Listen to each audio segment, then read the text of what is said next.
Maaliif na rakkifta ati maalumaaf naan bartu keessa koonaaf barii rakkina garaako jalalan na dirqee kanaaf hidhaafuun koo keessa koonaaf barii rakkina garaako jalalan na dirqee kanaaf hidhaafuun koo.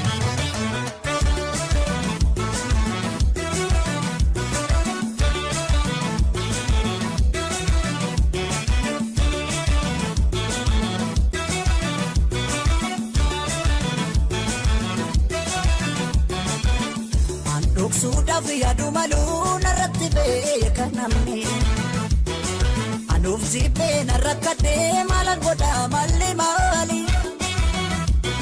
utuu jettu naan kan keetti waan naaf taatu utuu laalu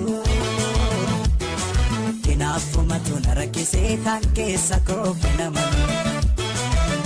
anuuf suudhaaf yaadu maluu narratti beeka namni Anuuf jibbee narrakkadhee maalan godhaa malli maali utuu jettu naan kan keetti waan naaf taatu utuu laalu kinaafumatu na rakkisee kan keessa koo kenamani maali amalla kana malla dhamtanii agarala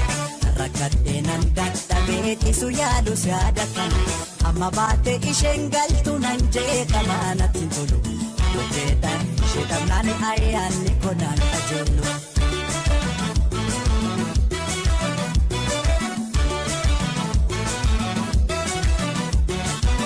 Naaf nagala akka miidhee na miirake malee laata furmaan isaa otoon beeke si dhibbisee rakkisuun kona qaaneesse rabbi jedhee naaf mijaa'ee inaafuma otoon dhiise. Oton dice, anuti oton dice, oton dice, oton dice, oton dice, inafuma oton dice, oton dice, oton dice.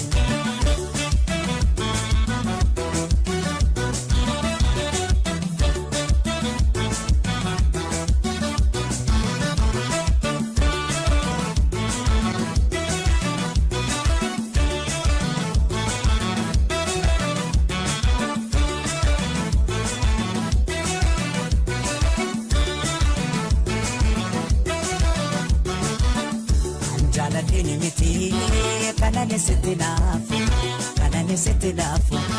maaliif na rakkifta ati maalumaaf naan bartu keessa koonaaf barii rakkina garaako jalalan na dirqee kanaaf hinaafuun koo keessa koonaaf barii rakkina garaako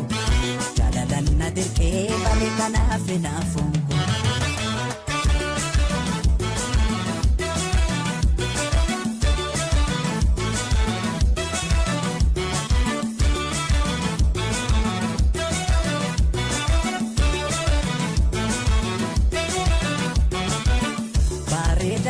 Tadatae nana malana balleessu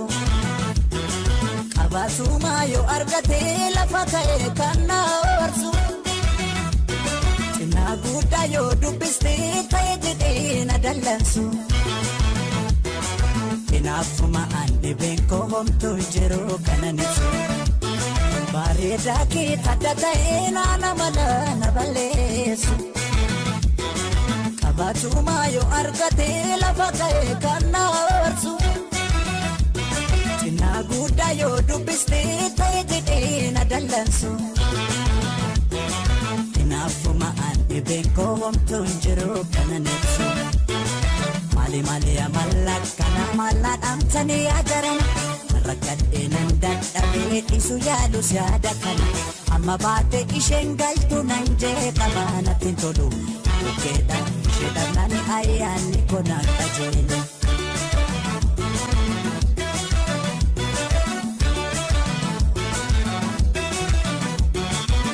Naaf nagala akka miidhee na miirake malee laata furmaan isaa otoon beeke si dhibbisee rakkisuun kona qaaneesse rabbi jedhee naaf mijaa'ee inaafuma otoon dhiise. Oton dice, anuti oton dice, otoon dhiise. Inaafuu